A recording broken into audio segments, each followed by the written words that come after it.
ನೋಡಿದ್ರು ಮಾತಾಡ್ತಿಲ್ಲ. ನಿನ್ ಮಗಳನ್ ಕೊಡಲ್ಲ ಅಂದಲ್ಲ. ಅಯ್ಯೋ, ಅವಳು US ಅಲ್ಲೇ ಸೆಟ್ಲ್ ಆಗ್ಬೇಕು ಅಂತಿದ್ದಾಳೆ. ಅಷ್ಟೇ ಬಿಡು, ಪ್ರೀತಿ ಮಾಡಕ್ಕೆ ನಮ್ಮವ್ರು ಬೇಕು, ಮದುವೆ ಆಗಕ್ಕೆ ಬೇರೆ ದೇಶದಲ್ಲಿರೋನ್ ಬೇಕು. ಪ್ರಸಾದ್ ಅವರೇ, ಹನಿಮೂನ್ ಎಷ್ಟು ದಿವಸ ಪ್ಲಾನ್ ಮಾಡಿದ್ದೀರಾ? 15 ದಿನ. ಅಬ್ಬಾ, ತುಂಬಾ ಲಾಂಗ್ ಆಯ್ತು. ಎಲ್ಲಿಗೆ ಹೋಗ್ತಾ ಇದ್ದೀರಾ? ಮಾಡಿ ಮೇಲೆ.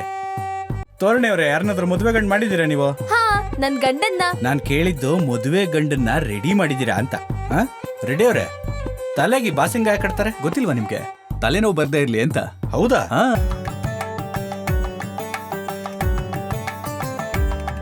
ಯಾರನ್ನ ಕೇಳಿದ್ರು ದುಡ್ಡು ಕೊಡ್ತಿಲ್ಲ ಸರ್. ಬೆಳಗ್ಗೆ EMI ಇದೆ, ಕಟ್ಬೇಕು. ಇವ್ರು ಕೆಲ್ಸ ಮಾಡಿಸ್ಕೋತಾರೆ ಹೊರತು ಕಾಸು ಕೊಡಲ್ಲಪ್ಪ. ಪಕ್ಕದ ರೋಡಲ್ಲಿ ಒಂದ್ ಪಾನ್ ಶಾಪ್ ಇದೆ, ಹೋಗಿ ಬರ್ಕ್ಲಿ ಸಿಗರೇಟ್ ತಗೊಂಡ್ ಬಾ. ನಿಂದೇನ್ ಕತೆ ಅಕ್ಷಯ್, ಮದುವೆ ಆಗಲ್ವಾ? ಆ ಅರ್ಹತೆ ಇನ್ನ ಸಂಪಾದಿಸಿಲ್ಲ ಸರ್. ಅರ್ಹತೆ? ಆಪಲ್ ಜ್ಯೂಸ್ ಕುಡಿಬೇಕಾದ್ರೂ ಪ್ರಾಕ್ಟಿಕಲ್ ಮಾತಾಡ್ತಾ ಇದ್ದಾನೆ.